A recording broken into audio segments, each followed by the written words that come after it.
Bertie's behaviour controls my life. Always whimpering, crying, barking. I don't want to live the rest of my life like that. We've had problems with the neighbours. Everybody in the village knows Bertie's bark. It's a very quiet area and it echoes. We actually call him the terror dog. We have had a few visits from the council and things. Bertie! Bertie! He acts dangerous. He acts aggressive. Bertie! Very difficult to leave him. The minute I leave the house, he starts howling. It must really annoy the neighbours. The fear of Bertie barking the house down while they're out has left them prisoners in their own home. It's got to the point that we don't even go out really anymore. We don't socialise because I don't want to leave him. You know, we have a takeaway rather than go out to dinner. And that's been like 6 years. And we haven't had a holiday in 6 years. Yeah. You haven't been away or had a holiday or anything in 6 years? No. What happens if Michelle goes out? He often howls and a proper wow, one of them going on. Oh, really? Yeah. Obviously, the neighbours probably wouldn't appreciate that if it was going on constantly. So if we went out, that's where we'd be worried about. OK. I would like to see what he's like when you do leave. OK. So if you don't mind, I'm going to set a few cameras up, OK? You might be able to hear from the neighbours, oh, your dog was barking all the time, but it's actually really important information for me to see it. Yeah. You can see I have a monitor up. The camera's directed to the doors where your dogs normally look out. Yep. So what I want you to do, I want you to go off somewhere for about 10 minutes. I want to see what he does.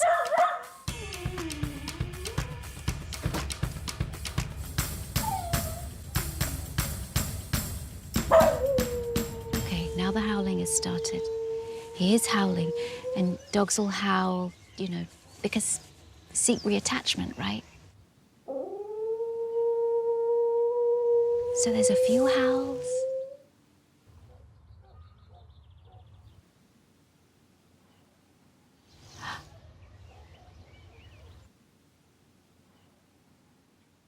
Oh my God. Oh my God. Fascinating, because they think that he goes crazy when they leave. This really gives me great information that it's her. He's so attached with her, but it's almost like that wonderful relationship they do have has become so polluted because he can't settle around her. Michelle said that he never sleeps when she's there because he just needs all that toy thrown, that ball thrown for him all the time. She's gone. He's sleeping. I think she's going to be shocked when she sees this. I'm shocked. So, he did bark, he did howl, but I want you to watch what he does. I want you to watch his behaviour. No barking. I'm amazed there's no barking. He's so quite calm. He's and quiet as a mouse. Oh, he's just lied down. She's just going to go to sleep. The only time that I actually saw him settle and put his head down was when you left. No. Oh, that makes me sad. See, I'm quite confused because we're in the car and we hear him. So, of course, we've been assuming that that's constant. You know, I deal with a lot of dogs that have severe separation issues, that their people go out and they're pacing and they can't settle and they're barking and they're howling and they're chewing and they're destructive. But he's not like that at all. He has a little bit of, like, a little whimper, a little howl. And... Safi has chased the postman down the road. We have friends around. She will bark for maybe up to 40 minutes at them. Safi will keep barking at people. It's this constant nervousness about her. She was always a bit shy around new people, but she didn't used to be as territorial, not as barky, until I think when we got Yogi. They're great friends now, but I think she sets him off and then it goes a bit mad. Whoa, as soon as that doorbell goes, it's a trigger for barking. Who's this? Massive shot of adrenaline. Even though this is somebody they know, Safi continues to bark. That door becomes a flashpoint And that's what I need to address. You're going to do what you did when I came in. Put Safi in the garden. Yeah. So that she's not in this flashpoint here, because that trigger with the door knocking, well, that's just too much. Yeah. The bigger challenge is an unexpected knock at the door, a trigger these two find impossible to resist. What normally happens is mayhem. Now we're changing the picture. Now you're no longer going to get up. Yeah. You're going to keep reading. Wait till they're settled, and then you calmly get up, close the kitchen door so they don't follow you. So you can talk to your delivery person in peace.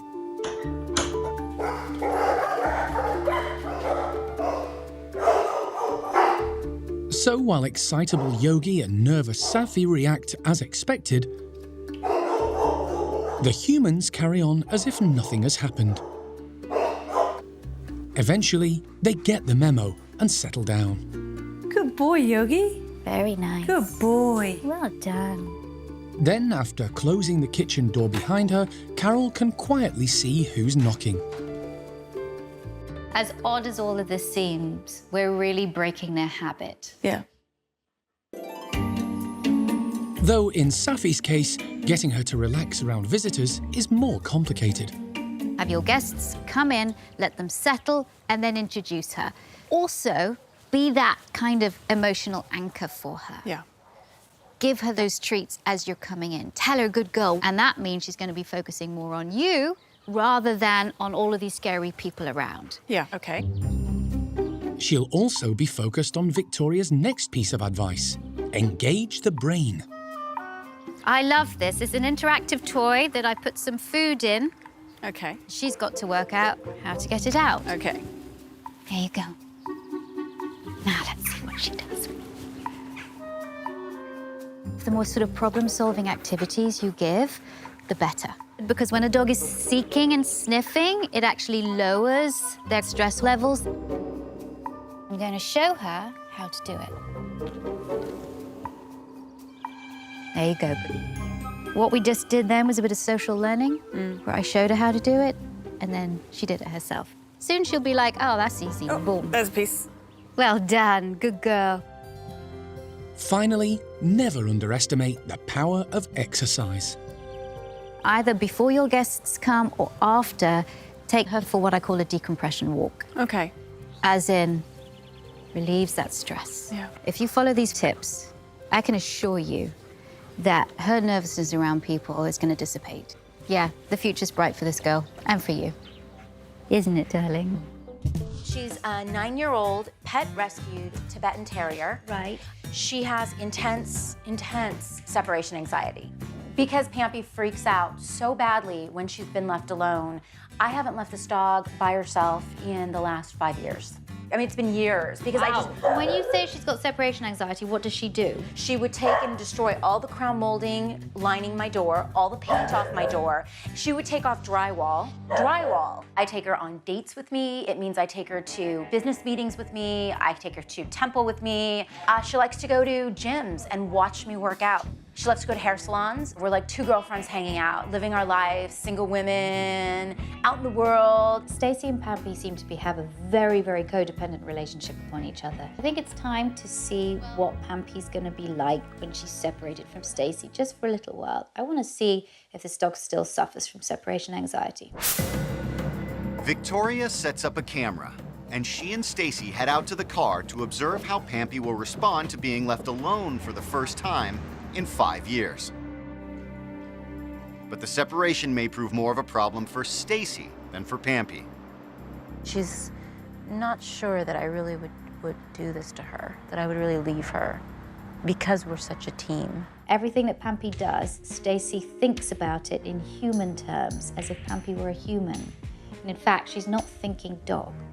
I just feel like the dog's smarter than me, and I feel like the dog is so smart that she knows this is all a test, and she's trying to hang on right now and keep her cool. Pampy goes beyond just keeping her cool. What surprised me was that she did precisely nothing. None of the classic signs of separation anxiety were there. In fact, at the end of half an hour, she was asleep.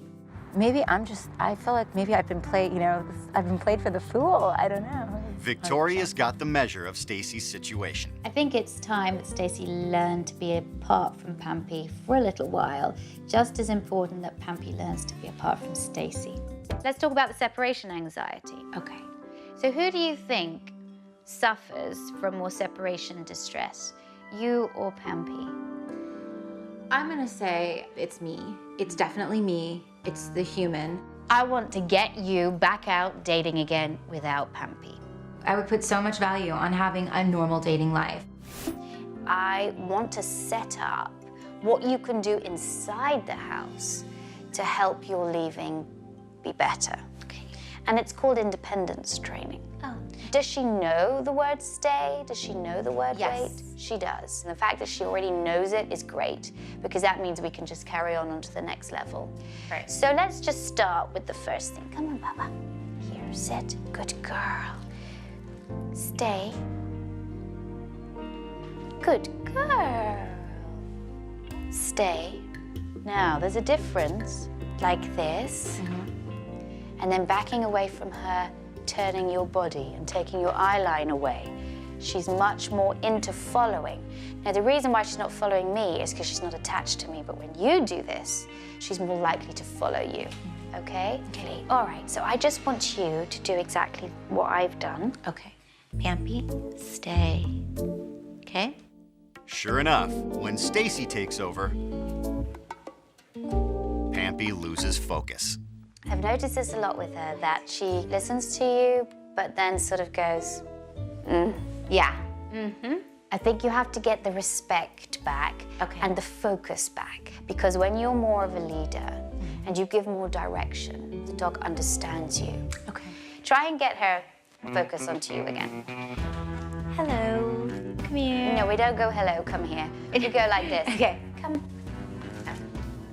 Just precise. Come here. Show her a treat. Good. Good dog. Okay, sit. Good dog. Stay. Good. Now come back in. Okay. Don't give her the opportunity to go. Reward her immediately. Good dog. Good dog. Stay. Come back in and reward her now. Back in and reward. Tiny little piece. Good girl. Be motivated. Good girl. Now go and just turn your back. Walk away. Tell her to stay. Stay. Now back in. Good. Good job. Body language was good. Your tone of voice was good. Excellent. I want you to do the final thing now. I want you to go into your bedroom and shut the door just for a couple of seconds and then come back out again. Because that's a real test for her. Can she be separated from you behind a door and still stay in one place? Okay. All right, go for it. Stay. Stay.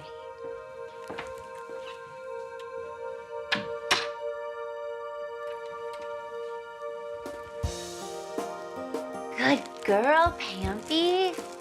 Wow. There, lovely. Later that evening, Victoria has Stacy's mom over to take the independence training one step further. It's great to leave your dog with something to do because separation anxiety manifests itself most of the time within the first half an hour that a person goes out. And that's why I bought this. This is just a small example of a toy that can be stuffed with nice food that can keep a dog's mind occupied when you are in that act of leaving. So what I also want you to do now is I want you to leave with your mum. Go to a coffee shop, go hang out. Okay. Hopefully this will all lead up to you going out on a date with someone. So before you leave, I just want you to give Pampy this toy and then just walk out the door. Okay. Okay? All right. That's for you. And go.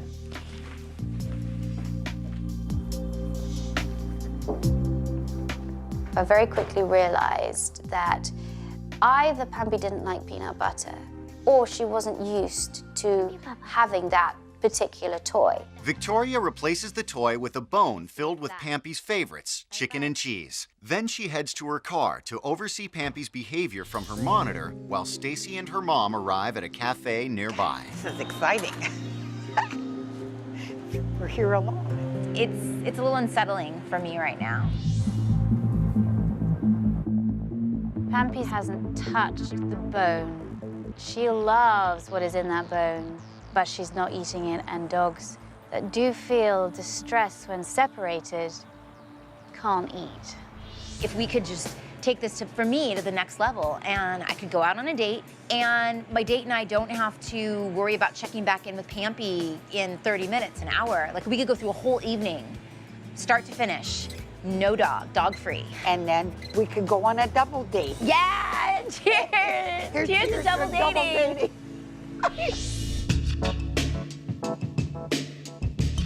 She still hasn't touched the bone, so she doesn't feel that comfortable, but she's just lying down, and as long as she just lies down, she's not being destructive, she's not pacing, not whining or barking, then I still feel that she's okay. After half an hour away from her dog, Stacy and her mom return to the house. When you go in, again, make it no big deal, okay? big deal. And all she's been doing is literally standing up a little bit, then sitting down, then lying down. That's it. For a dog that hasn't been left alone in 5 years, a 30-minute solo is a big accomplishment. First of all, she's not showing severe stress, but she's not comfortable enough to eat. Anyway, you can go out quite happily for half an hour at this moment. That's the progress we've made. That's the progress. Later that night, Stacy gets a little separation from Pampy as she and her mother pamper themselves at the nail salon. But she's forgotten one important step. And then you give her the bone with the cheese and all that stuff in it that's supposed to keep her busy. Oh my God, I forgot to give her that. Oh, Stacy. So she's there without anything to occupy her. This could be trouble. But despite Stacy's slip-up, she and her mother return home nearly an hour later and find Pampy perfectly happy. Everything looks like the way that we left it. Come on, boys. Okay, so your neighbor's dog, don't let them get close.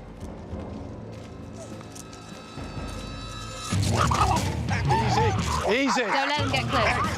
Hey. Don't let them get close. Hey. All right. Casper.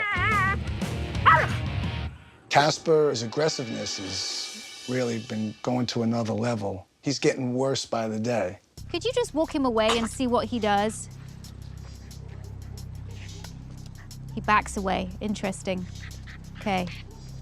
Right, doesn't want to do it. Nice. Practices avoidance. Like it. This is good. When the dog came back, Casper took steps back. This isn't a dog that's nasty. This is a dog that essentially is very uncomfortable around other dogs. All right, he's scared. He's scared? He's scared. Really? Yes, absolutely. Absolutely. That's what all of this stuff is. He's scared. The reason why he did that, it's a great defensive measure, get the other dog to go away, makes him feel good. But then when the dog came back again, he backed up. I never in a million years would think Casper afraid. No, he's too tough. And to actually find out that he's just putting up that facade because he's afraid, I couldn't believe it. I wanted to start the training off on neutral territory. Casper's really reactive on walks, so I'm hoping that if Denise sees Mark making more of an effort to train him, she's gonna see more hope for the future. I wanted to bring him here because I really want to modify Casper's reaction when he sees another dog. I surprised you, I think, when I told you that Casper was actually scared. Yes. When you think about an aggressive person, why do you think that person's aggressive? Insecure? Insecurity. Same for a dog. Because really a secure dog is confident. Doesn't need to show aggression because it's just confident. Victoria did say that Casper lashes out when he's afraid, which it does make sense now that she pointed it out. It would have never occurred to me. Okay, I'm gonna take him here. Casper. I'm gonna get his focus on me. Sit. Watch me. Good boy. If you train your dog whenever you say watch me to turn from anything they're doing to look at you, that's great. That's the kind of cue word that you have to build up. Great way to get focus. The watch me cue is really important. If you charge it up enough times, whenever you say watch me, your dog will go from whatever it's doing and look straight in your eyes. So now we're going to have Ritza bring in Angus.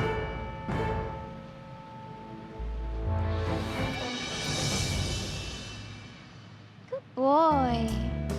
Nice. I like the fact that he turns his head away. Instead of reacting, he's practicing avoidance. And you have to praise that. You have to mark that, okay? This training teaches Casper that he has choices. He can make the choice to turn away from the dog rather than have to greet the dog. And that makes him feel much more comfortable. I'm gonna go a little bit closer. Sit. Good boy.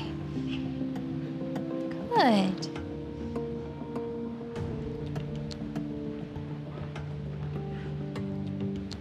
Sit. Good boy. Watch me. Good boy.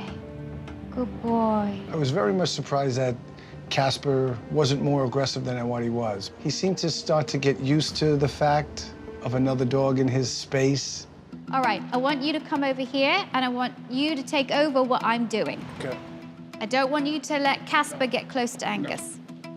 All right, Rita, would you mind moving away, Sure. coming back again? Angus. Good.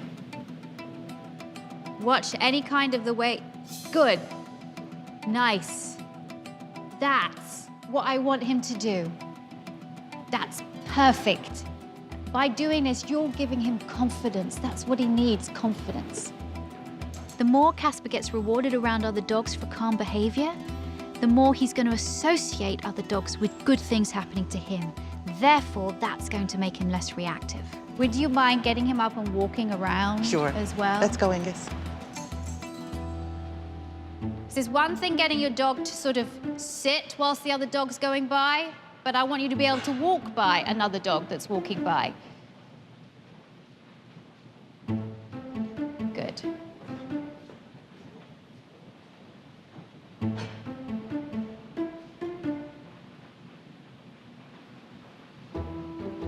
Good boy. Nice, praise, What a very good. boy. So now I'd like you to take him. I was feeling very nervous and worried that maybe this wasn't going to work out. Anticipation was killing me. Go around the other way, cross each other's path. Good boy. Casper. Good boy. Come on. Good boy. Good boy. Casper. Casper, come on. Good boy. Good, Good nice. boy. In the past, I've been afraid to walk Casper because of his behavior, but I think what Victoria taught us today, I could definitely have a handle on it. He is completely ignoring him. Yeah.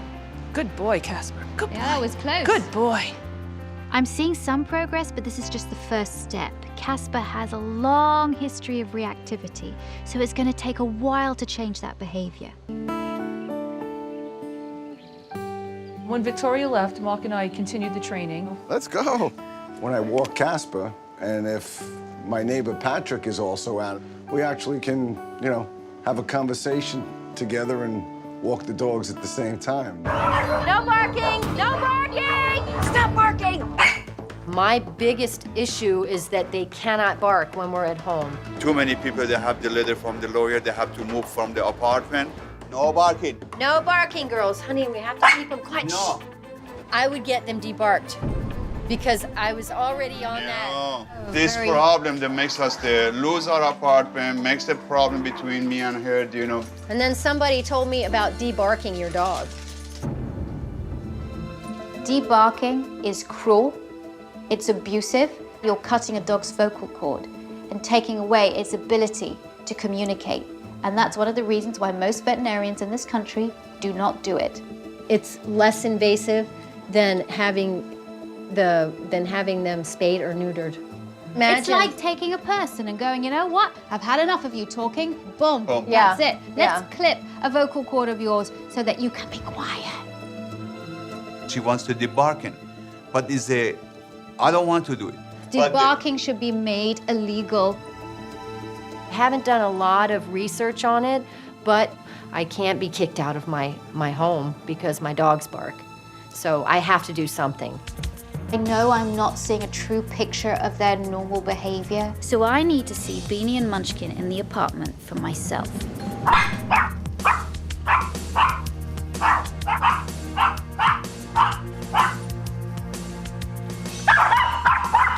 I get it. All dogs can bark very loudly, but the two Maltese, their bark is very, very high-pitched. We did have someone tell us to shut them up yesterday. Day did before, you? Yeah, the day before Yeah, yesterday. Yeah, they were really bad out there. We are in New York City. It's true we can have a dog, but it's not, the dog doesn't have to bark. They can kick us out of our apartment. For this one, I'm so upset. Whenever the doorbell rings, there's a change of energy in the room. There's an expectation. Dogs feed off this change of energy and react accordingly. The barking is a real issue with your dogs, certainly when they hear the doorbell ring. So what I want to teach them is that, yes, they can bark 3 or 4 times, but when I say thank you, I give them that vocal cue and the hand signal, they're quiet. 2 things are going to happen. 1, the dogs are going to get desensitized to the sound of the bell, so when the bell actually does ring, it's no big deal.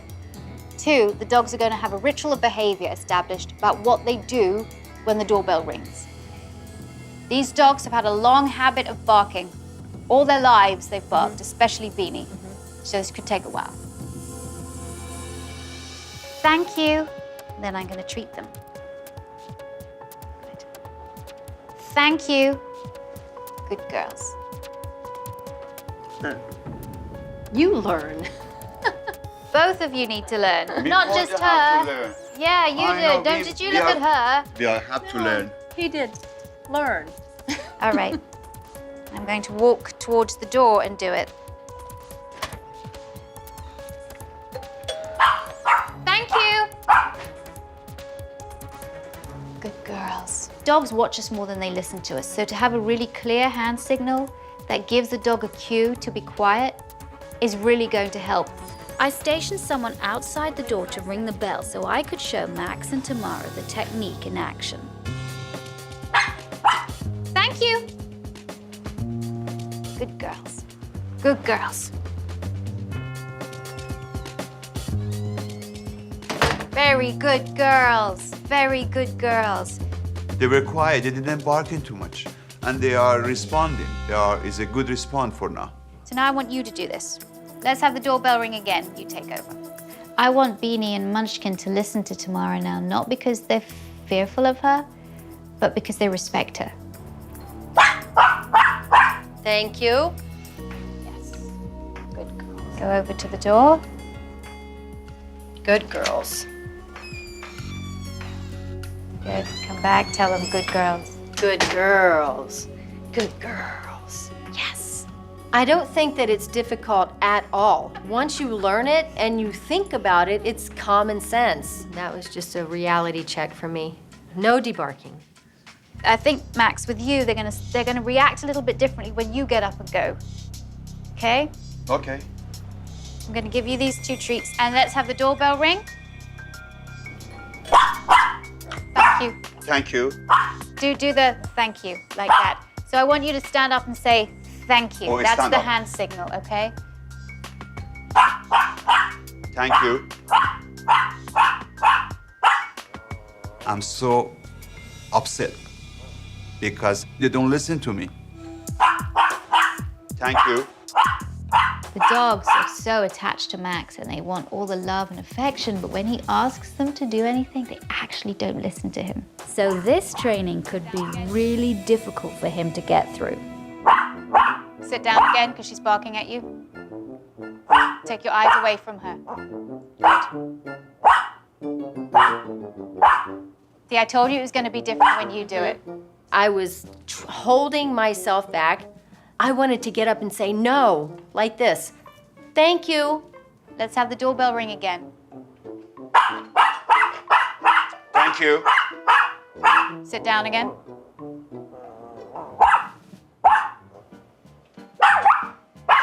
Thank you. Sit down again. Max thought that it was Tamara that needed to learn everything, but I think he now sees how he has to learn just as much.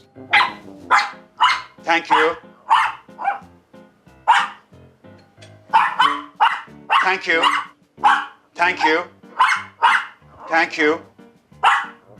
Sit down again. Max is a bit of a pushover with the dogs. That has to change immediately as of today. We are going to be practicing these methods together until they're not going to get up and bark at the door.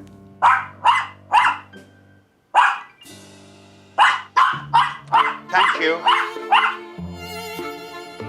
Treat it. Oh, darn. Darn. She did. She. That was really good. That was good. But you've got to be in there with the big girl. That moment. Okay, yep. No. Ring the doorbell again. Thank you. Treat her. Good girl. Good Jerry. Nice. Good. Good Jerry's. I think Max is finally learning that if he doesn't give in and he just stays firm and unemotional, the dogs begin to listen to him and to sort of open the door and look out. Good. Tell the girls, good girls. Good girls. Yeah, now you Good can make a girls. fuss of them. Good girls. Now you can make a real fuss of Good them. girls. I think Max did pretty good today. I think he did. He really did pay attention to Victoria.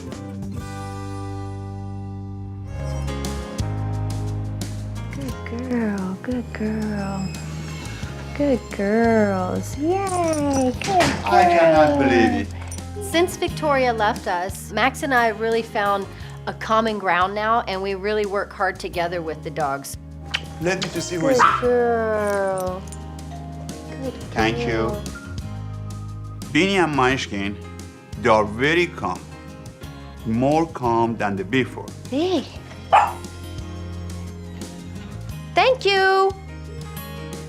Yes, good girl. It's working, it's working. Yes, that's Thank good you, it's girlies, working. mommies. Yay. Good girl, Beanie. Yeah. Good girl, Munchkin. But I think she has a foot, doesn't want to come up. Good girls, no barking. That was perfect. Yes. It's been a gradual, calming thing for me because it didn't happen right away. We had to really work hard on the dogs to get them to stop barking at the doorbell. But right now, it's much better than it was before. Honey, I'm Joanne. Nice to meet you. Very loud. Yes, very loud. This, without a doubt, is the loudest house I have ever been to. How many of them are there? Four dogs. This is Max. He's a yellow lab. This is Eve. This is Eve. Yes. She's had a lot of medical issues. She's had 2 knee operations, 2 tibial avulsion repairs. Mental or medical? Medical. Okay. Can't hear you, sorry. It's too loud. Is this barking just like this when you have people here? No, always. Always? Have you got a hearing impairment at all? Because if you live like this, we go through a lot of Jessie accidents. does. you do have a hearing impairment? Jessie's hard of hearing because of all this. Yeah, in my right ear, I have had issues. Wow. It is concerning, but ultimately I care more about what's going on with Eve than him right now. Hey, how are Hi, good, thanks. Hey, Victoria, good to meet you Brenda. too. Hi. Hey, how are you? What's happening, What's Doc? going on? Everything okay? Miss Eve pooped A lot of blood. in her stool. Okay. It's never happened before, not like this, not Okay. that I've ever seen. Most likely this is a stress colitis, which basically means that the dog is stressed out. I can put her on gastroprotectants and I can put her on something to slow it down and calm it down. I'm not gonna say it's gonna be normal, but by tomorrow it should be significantly better. Let me just get everything ready and I'll be right back, okay? Okay. Thank you. No problem, my pleasure. If the blood in the stool is because of stress, I'm not surprised. We're gonna try and do everything to minimize her stress. Okay. We're not gonna be working with her a lot anyway because of her condition. See, and this is why I also say that the other dogs barking, Oh, I'm that's sure adds stressful. on a lot of stress, not just to us, but to her too. The environment that your dogs are in, with that barking all the time, very, very stressful. I'm in there for 5 minutes, I'm stressed out. I've had a headache, I hear ringing in my ears, and I'm stressed out. Welcome to my world. It really struck a nerve after finding out about Eve, that it was from the stress of the house and the barking. What I've been feeling for all this time, these dogs have to be feeling it even worse. It sounds like a kennel here. It does. I know. It sounds like a rescue shelter. Within a couple of weeks of a dog being in a rescue shelter in that environment with all the barking, can drive them literally crazy. Illnesses like Eve with her stomach, that's chronic stress. I feel like Joanne is maybe doing what's best for her, what she feels the dogs need without really realizing the impact of having so many frustrated dogs in a small environment. Basically, they're very playful, and when they're playing, you can't get them to stop. But, yeah. Is it really that bad? Yes, it is. Bad. B-A-D, capital. I really wanted to give Joanne a reality check. So I bought in a decibel meter to show her just how loud it was and just how damaging it is to the hearing. I knew that the reading was going to be loud, and I thought it was going to be above 100, which causes hearing damage after 15 minutes of being exposed to the noise. Do you know what this is? The decibel meter, right? Yeah. Max's barking comes in, tops at 119 decibels. Bailey's barking is around 109. This is just a very dangerous environment. And goodness knows what it's doing to dogs' hearing. Dogs' hearing is much better than ours. So I bet they're going to go deaf too. The house is definitely dangerous. You know, it's put a strain on me, had to put some kind of strain on Joanne's ears. Do you see the reality of this, how bad this is? You blocked it out, and I bet it's because you've got some hearing loss too. I really thought Joanne was gonna pop. I thought she was gonna just like say, you know what, enough's enough. I understand that the barking is loud, and Max is probably the worst one with his high pitch. If you're getting angry with him and you're not getting the deal, then he's having hearing loss, and you're going to have hearing loss too. You're not listening. You're just not facing reality. The fact that this is insane. I felt a bit attacked. I was just trying to rescue the dogs and give them a good and loving home. I didn't mean for it to turn into a bark fest. So I wanted to stuff these toys with some of their food that they're allowed to have. The dogs do nothing all day except spin and bark in their crates. They need to be given some kind of outlet when they're in there, and chew toy is the perfect kind of outlet. Line this with a bit of peanut butter, and then put some stick kibble on it. Okay. And for Max, I don't want him to get possessive over a toy. So here I've got some chicken jerky. So let's get ready, let's get stuffing these. I was thinking to myself, there's no way that anybody, you know, even a miracle worker, can take care of the barking. Peace. Even if it's only for 5 minutes, it's peace. I could solve all of these barking issues with one piece of advice. Get your dogs out and make sure they're fully exercised. You have 4 children in here. They're your kids. You have to give your kids outlet, and this is what you're not doing. The dogs are finished with their toys, then they can have out time. It's not rocket science. All of these dogs' issues and all of the barking could be minimized just by giving these dogs the right kind of outlet during the day. Because most of their day is spent in a crate. And how would you be? There's a number of things I can do in this household to calm things down. Putting music on, putting calming music on really helps the dogs just to chill. Calming music. They use it for kids with autism. This is the same deal, but for dogs. This is specially designed to calm dogs down. And it's been clinically tested, and it's used in shelters. It's used in homes all over the world. And I'll play it to you.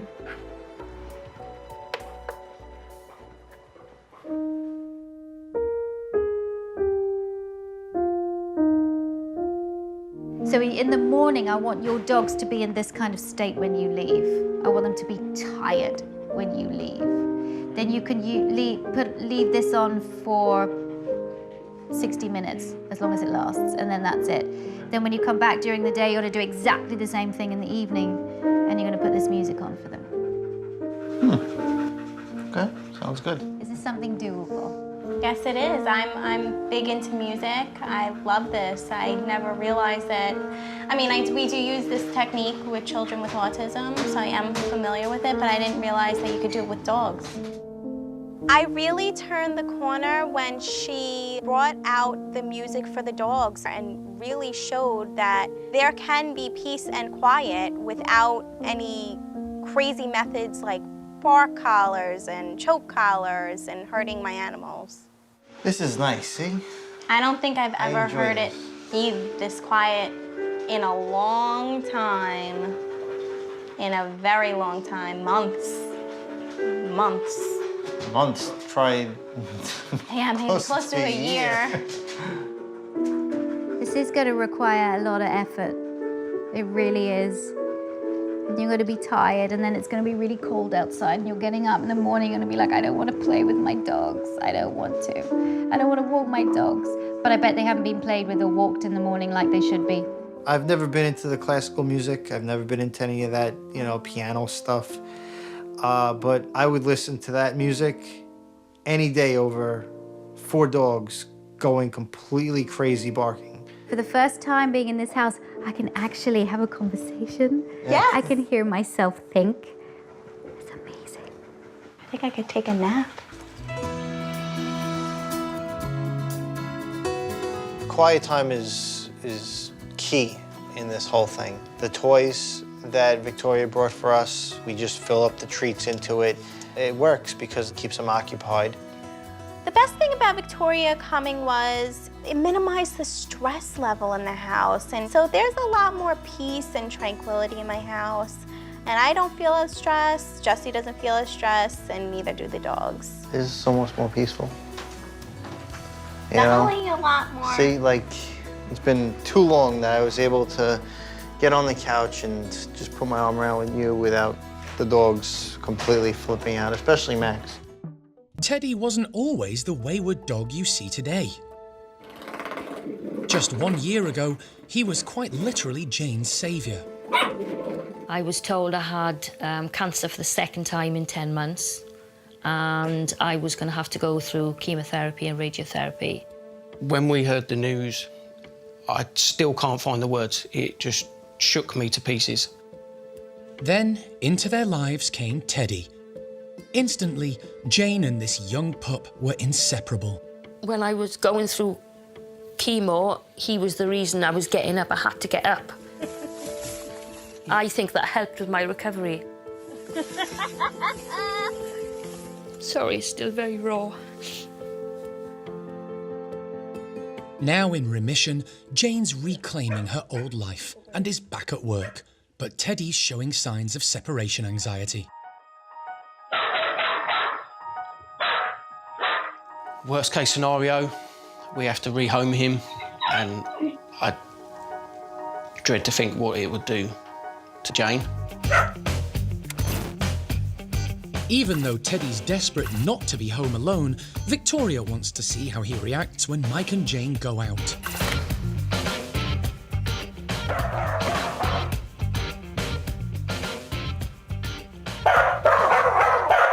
He's barking, he's jumping up at the door. And then he stops to listen, see is she coming back or not. Now he's beginning to pace. All of which really does suggest he's suffering from separation anxiety. This is pretty upsetting to see him like this. Oh, look at him. He doesn't listen to us. Stop. His barking is on another level. The seagulls, the wind, children. Okay. Teddy? I see, okay. And just like that, he's off. He barks all the time, at everything. Any slight noise that triggers him off, and he's just bark, bark, bark. Now, I just saw him get up and run out. I didn't hear a noise. No. But he did. No. Yeah. He could be laying in that basket in his bed, and it could, to us, be dead quiet, and all of a sudden, he's gone full help. Yeah. And okay. Barking at the top of his little voice. He was on my lap there. Oh. Heard something and he was gone. His nail caught me, and we didn't hear anything. and then he'll just sniff and bark around an area. That worries me, because all dogs bark. Yeah. That's just normal, but not constantly. The barking. He is very sound sensitive, so any little noise is going to trigger him. Yeah.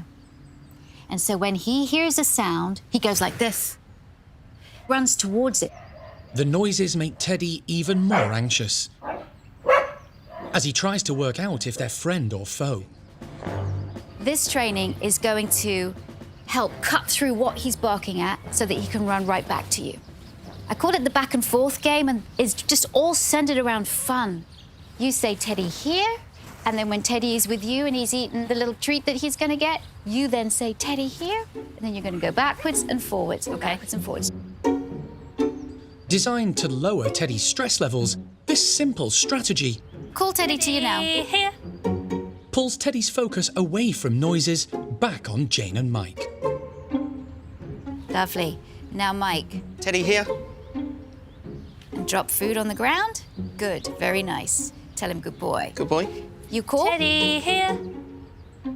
Teddy, here. Don't look at him. Ignore. Teddy, here.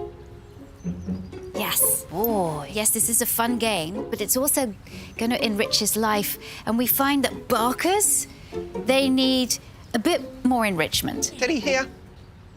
Nice. When you call, say, Teddy, here.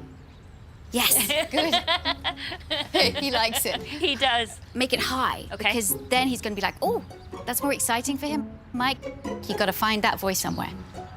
After a little practice, Teddy, here. both Jane and Mike are happily going up a few octaves. Teddy, here. I don't think he's ever heard that voice from you before. I haven't either. And you And soon, Teddy's no longer barking at his usual triggers. Teddy, here. Oh, nice. Oh, beautiful reaction. Oh, he was looking at that bird. He so wanted to bark, and you got him. Good boy. It's unreal, the influence and the impact that she has. Yeah. Straight away. Where'd you go? Where'd you go? You got Sluthy.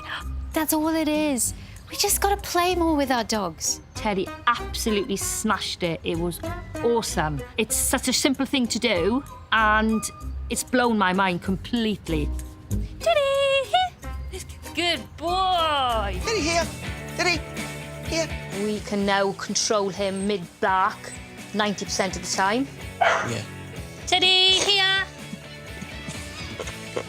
Good boy. Just like that. Prior to Victoria coming here, he wouldn't have stopped barking then. He would have carried on and on and on.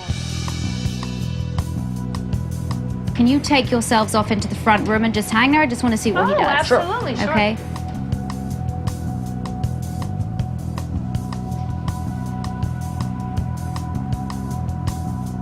As I thought. Okay. Is that okay? Yeah. Go out again. Do exactly the same thing. I want to see what he does again. Okay, very interesting. This is a dog that does not want to be left alone, even when he's in the home. Scooby is hyper attached to his owners because whenever they move, he moves. When dogs are so attached to their owners, it doesn't matter even if other people in the home, when the owners leave, they can't cope. This is independence training, and independence training is a really important component when it comes to treating isolation, distress, separation anxiety that he has. And it's what you do when you are in the home that has a profound effect how he'll react when you are out of the home. You're just teaching him how to cope by himself. Scooby has to learn to be away from the family. Laura's got to learn to be able to set boundaries, and Greg's got to establish a connection with his dog. So I certainly have my work cut out with this family. If you don't mind standing up over there. Separation from you is important. And I always think the stay is a really important cue that you can use with him. I use my finger as a guide. Sit, good, stay. Use the hand signal, like that. Turn your back on him, walk out, come back, and only reward him when you're right next to him. Good. Okay, I want you to do this. I'm going to give you Treat. Treat. Sit. Sit. Stay. Uh-oh. Now, the reason why it's harder with you, obviously, he is much more connected to you than he is to me, so this is going to be hard for him. Sit. Good boy. Stay. A lot of it is a lot tougher for Laura than it is for me. If she fails, that could lead to problems. When he demands like they start saying, give me more food, turn your back to him. Keep turning. Is he used to getting his way with you? He just raised his eyes to heaven, so yes. Yeah, I mean, I guess so. This is one of the things that I most needed Victoria for, was to say, you have spoiled this dog and you cannot give in. You really need to back off. I was surprised by Victoria's comments that by coddling the dog, I was actually enabling his behavior. My husband, though, on the other hand, was certainly not surprised, that's for sure. Sit down. Okay.